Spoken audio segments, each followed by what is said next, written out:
多謝主席。我睇翻個文件咧，成個項目咧就有一個歷史建築保育嘅部分咧，同一個新建嘅部分。咁我首先我想知翻咧，即係個歷史建築嗰部分同新建嗰部分咧，嗰個樓面嗰個分配個數字係點？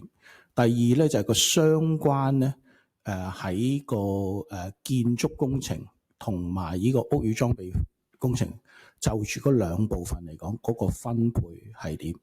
嗱，我點解咁問咧？因為我睇到個數字咧，如果從平均數嘅角度嚟講咧，我自己唔覺得特別高。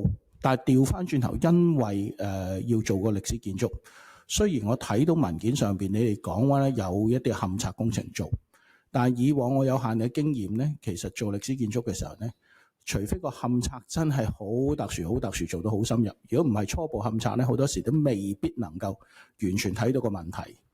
咁所以咧就喺歷史建築嗰部分咧，如果我睇到個數字，我就即係睇到你夠唔夠，即係預得嘅錢夠唔夠鬆動？因為我唔係好想咧喺個過程裏面咧，你預得嘅錢唔夠鬆動嘅話咧，可能仲要翻手做啊，或者甚至翻嚟再攞錢咁樣。多謝主席。好啊，係咪副局？多謝主席，我請建築署羅總監回答。係，羅生唔該。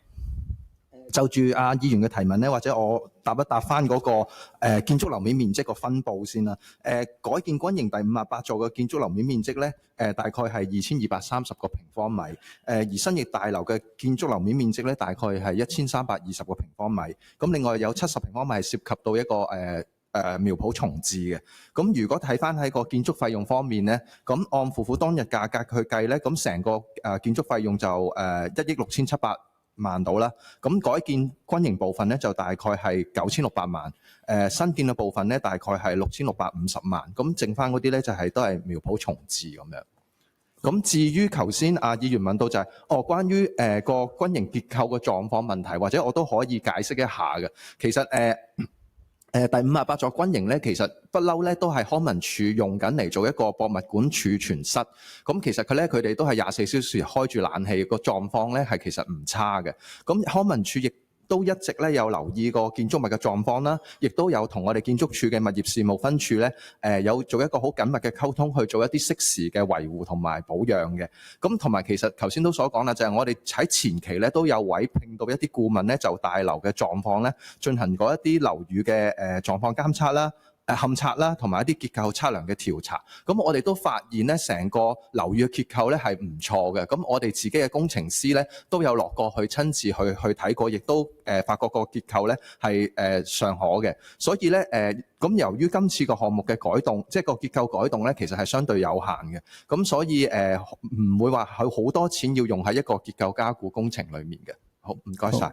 主席，簡單跟進咧，如果我頭先聽翻你嘅數字咧，就係嗰個舊建築咧就2230嘅樓面度啦。咁所費嗰個工程費用咧就9000幾萬，即係就咁除翻都係大概4萬零一平方米。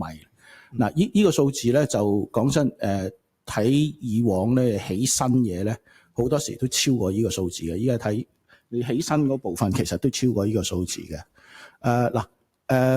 我希望你哋嗰個即係對個結構嗰個檢定係真係準確咧，因為我假設咧，其實因你呢個改用途咧，你其實嗰個結構可能都仲要再進一步加固，未必係嗰棟樓唔穩陣，係因為你改個用途唔同。咁但係呢啲細節問題，我信你哋個判斷啦。咁但係即係我仍然講，即係我希望你哋真係如有足夠嘅彈性喺出現問題嘅時候咧，係可以處理到個後續嘅情況。多謝主席。